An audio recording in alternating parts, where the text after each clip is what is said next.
tough for Star because, as we know, in the last 4 5 years, it is.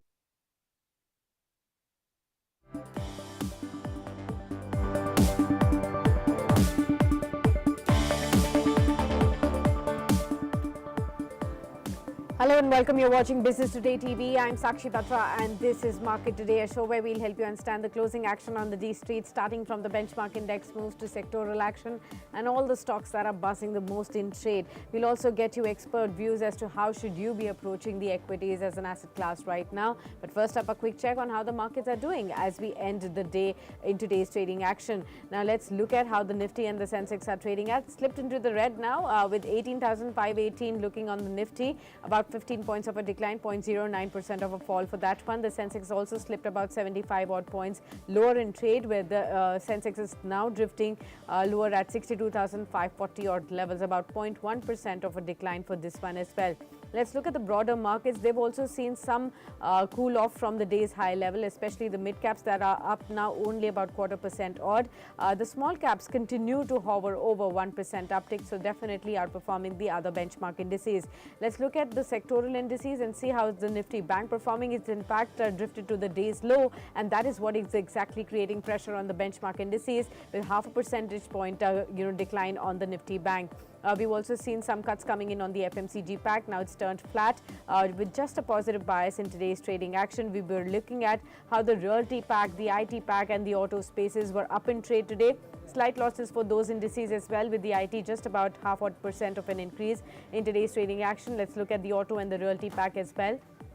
So the auto space is also up by half odd percent, still holding up its ground as we see the continuously the numbers coming out for the May month as well as far as the sales are concerned. Realty pack continues to hold its ground, 1.2% uptick for this one as well. Let's look at how the metals are doing at this point, and the oil and gas, the energy stocks as well. The healthcare space, by the way, has actually inched up higher, 1% up for this one. The metals have turned flat with a negative bias. Let's look at oil and gas as well. With crude oil slipping in trade and hovering near the $70 a barrel mark. The oil and gas space is just about 0.08% lower in trade. Let's also look at the top gainers and the losers to understand which are the sectors that are producing the maximum gainers and the losers at this point on the Nifty index. As far as the gainers are concerned, Apollo Hospitals continues to be on the top with 3.8% of an uptick. Divis Laboratories follows with Tata Motors, Bajaj Auto, Hero Moto, Eicher Motors. These are the kind of stocks that are doing well in trade. And Asian Paints also up by 1.5%. On the other side, when we also now Sun Pharma has also inched up higher, 1.2% uptick for this one, and the Cipla stock has also turned positive now. Let's look at the laggards to see where is the pressure really coming in from. Coal India continues to hover 4.4% down amidst the OFS. Day one has already seen fully subscribed portion of the non-retail division as far as the OFS is concerned. Kotak Mahindra Bank, Bharti Airtel, some of the other laggards at this point. But time to welcome our guest on the show. We have G. Chokalingam joining us, the founder of Economics Research. Mr. Chokalingam, welcome to the show and thank you so much for taking the time out for this discussion.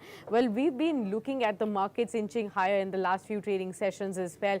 We've seen levels like 18,500, 18,600 now, and some of the other factors like the macros also supporting the earnings. We've already seen largely in line with the numbers as well.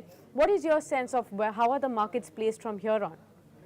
Yes, market, I firmly believe that in the short term, the optimism would continue at least till November end. The GDP growth has come above expectation. B, lot of macroeconomic factors are very, very conducive. This morning we saw the banking credit growth is around 16% in April as per the RBI report, which is a 10-year record high. So the credit growth is a 10-year record high, the quality of asset is a 10-year record high. Then you have a very robust remittances coming to India. Then the freight handled by port and the railways are robust. Like this, there are so many factors. Food grain productions are going to be record high for 4th or 5th year in a row. So then we saw capex cycle being very robust from the government, and then even the fiscal deficit target is being met for FY23. So the long list goes on. On the other hand, I firmly believe that in India at least, we are almost done with the rate hike. The inflation rates of both the WPI and the retail inflation rates have come down. So the only risk in the short term is monsoon. In case monsoon fails miserably, it will not impact the GDP growth, but it can alter the sentiment through inflation, and Hmm. it can lead to further rate hike. So otherwise, I believe the optimism we are seeing now will continue till November. Why I fixed November is that after that you have an election in Madhya Pradesh. So by any chance the ruling party misses Madhya Pradesh like Karnataka, then the sentimental impact could be there. So therefore, I would suggest stay invested, and one can have even tilt towards small and mid caps, Yeah. because that is a segment which is likely to outperform the large cap sector in the short term. Okay, I was actually coming to understand that is India really entering a Goldilocks kind of a scenario with firming up GDP numbers, cooling off inflation at this point, and India retaining the fastest major growing economy tag for the second year in a row. What does that really mean for D Street investors, if you could break it down for us?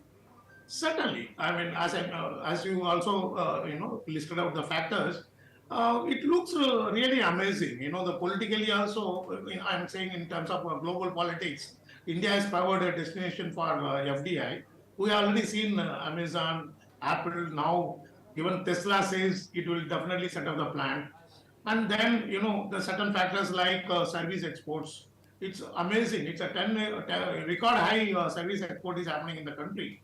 So it looks like, and not only that, you look at the entry of retail investors. The BSE took 145 years to get nearly 4 crore figure investor base. But in the last 4 years, nearly 9 crore investors are added. Every week, 4 to 5 lakh investors are coming. So what it means for retail investor is that unless there is a war in Taiwan or there is a miserable failure of monsoon, the both short to long term story look very good. Yes, Okay. the Lok Sabha election could create some problem in the short term, but otherwise, I want to tell you that in the last 30 years, or ever since the FIs were allowed in the country, they always worried about the democracy. They are not much concerned about political instability. So Okay. there will be a sentimental impact in May 24 if at all there is any adverse development on politics, but that will be an opportunity because the global investors like India's democracy, and therefore both short term and long term outlook according to me look very good. The only risk factor is possible any war in Taiwan or any other region within Asia. Okay, so what kind of realistic return expectations one must have from the benchmark indices? We are very close to the life high levels. We're just about 200 to 400 levels away from on the Nifty level. Do you see that happening soon? And for the entire year, what would be a realistic expectation you would have on the returns? See, another 5 to 7% return is very much possible till November of this year or December end of this year. Okay. And if investors are not, impacted by any political adverse development in terms of confused election scenario is not anticipated, then I would tell you that FI 25, I mean FI 24, the index can rise about 7 to 10% because of the uncertainty of election. But otherwise, once election is over, what we saw post 2014 is likely to get repeated in 2024. There was post election in 2014. There was a vertical jump in the valuation of Indian market, Indian small cap, mid caps, large cap across the board. Yeah. Similar is possible because, as you said, India is going to be the fastest growing economy, and politically, in terms of global scenario, also is well positioned, and even 6.5 to 7% growth will be the fastest in the world. And I mean, I already listed out the macro parameters. There are many more macro Sure. parameters which are giving a lot of confidence on the Yeah. medium term, long term story of India. Right. So what is the ideal way investors should be now approaching their equities, considering there are so many macro factors that are supportive, barring one or two major negative triggers, if at all they happen. Of course, those are overhangs. But for a risk-taking investor, if one really needs to or wants to really lap onto the kind of opportunities that exist for the D Street investors, how should one construct a portfolio? Certainly. I mean, I appreciate that, whenever you interview me, you focus on this. Please continue asking not only me, other experienced people, because it is very sad story in India that, in my experience, at least 7 to 8 out of 10 retail investors really don't make money. Even if Sensex doubles or market cap triples in 10 years, they don't make money. Yeah. So therefore, what is very important for retail investors is A, don't borrow and invest in equity. B, if you are borrowing, first reduce your borrowing, then only come to equity. Third, don't put 100% of your stocks in the small caps or mid caps. Always have, as a part of equity research strategy, have 30% minimum in the Sensex and Nifty stock. If you are very conservative, up to 50% in the Sensex and Nifty stock. They don't guarantee capital protection or wealth creation, but at least easy to exit and they don't crash like a small caps. Very rarely any index stock crashes. So whereas 30-40% of small and mid cap stock can crash at any point in time without giving you any exit route. And then coming to stock selection, after having put 30 to 50% in the index stocks, a balance, 50 to 70% based on your risk appetite, put them in small and mid cap. There also, you have above 1,000 crore to even 30-40,000 crore range of mid caps. So don't focus all on tiny small cap or small caps less than 1,000 crore. So you spread it from anywhere 1,000 crore to 40,000 crore.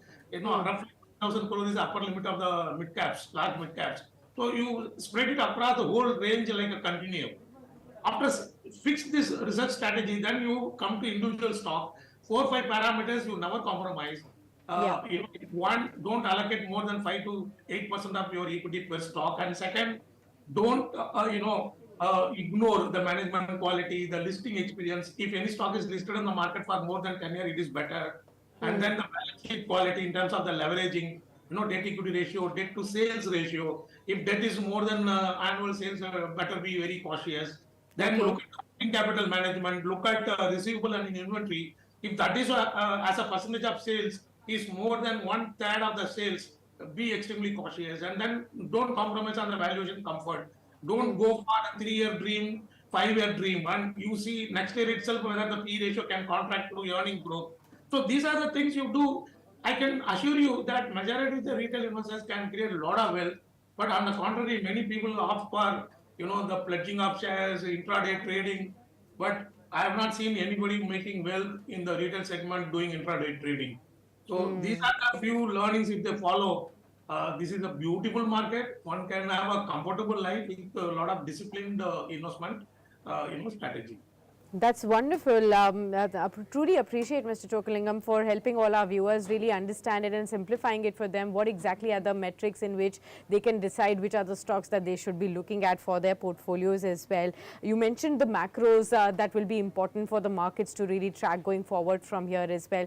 You talked about mid cap and small caps which could be outperforming going forward from here. If I had to ask you some themes that you believe that now would be outperforming the markets as well, which are those current themes that you are keeping on your radar?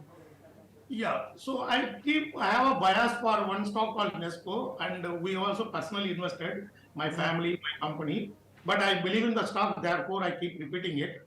Uh, I believe that this is the stock for the next generation. Okay. Uh, it's a Mumbai-based company. It has got a 65 to 70 acres of land in Goregaon on Western Highway and well connected by metro. And if you look at the last 10 years, it has built capex phenomenally. It has increased 3.5 times the capital expenditure. At the same time, increase the cash also more than 3 times. It's sitting on nearly 1,100 crore of free cash. It's engaged in corporate park and engaged in the exhibition now, getting into food business also. So I believe that in Mumbai with this kind of land bank and with this business model, this is a stock for long term to create a wealth because the business model is directly beneficiary of inflation. As inflation keep rising, their rental income will rise, and it is located in Mumbai. That is where you have plenty of opportunities for the corporate sector to set up the offices. A lot of rich people are in Mumbai city as compared to Yeah. other cities. And most importantly, the landscape is V-shaped in Mumbai. You have a Yeah. water free sites, so a lot of people are crunched within this V-shaped landmass, which is very narrow, which means there is going to be a lot of demand for such land bank. Okay. So excellent management, the way they manage their balance sheet for the last 10-15 years, I've been observing. So this is one stock, and other stock is Tata Power. Okay. This is another very good long-term shares. It's getting into renewable energy from almost 100% thermal power. They are slowly reducing the dependence on thermal power, getting into solar and wind energy. I believe Tata Power for next 1 to 3 years is going to be a phenomenal stock. And the third stock I can present is Sundaram Clayton, part of TVS Group. It's a holding company of TVS Motor. On its own, also it has got auto component business. The promoters are excellent. They rewarded the shareholders with a phenomenal, the bonus debentures of 1,060 rupees per share of Sundaram Clayton. The promoters do not have a direct stake in TVS Motor. Only Sundaram Clayton has about 50.5% stake in TVS Motor. So the promoters of both TVS and Sundaram Clayton to benefit themselves or also to benefit the public shareholders. There is only one way: unlock money through Sundaram Clayton, unlock the value in TVS Motor through Sundaram Clayton, Okay. and then reward, Sundaram Clayton shareholders. So that's what they have done last year, and I believe, my personal view, this kind of reward to the investors will continue in future also, and it Okay. is a huge discount to market value of TVS Motor, the Sundaram Clayton's holding. So this is the one stock I believe for next 1 to 3 years is a very dependable quality stock. So these are the three stocks. Among these three stocks, we only hold Nesco.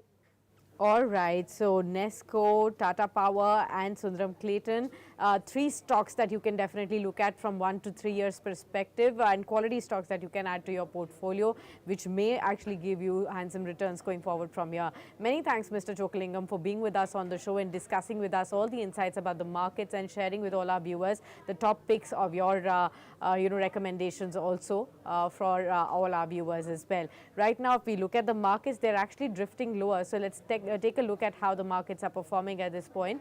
In fact, we've seen sudden sharp cuts coming in on the Sensex, 240 points of a decline, 62,380, and the Nifty is also drifted lower, about 65 odd points right there. It slipped below the 18,500 mark as well. The mid caps have absolutely turned flat, with small caps still hovering 1% higher. But definitely we are seeing this pressure getting built on.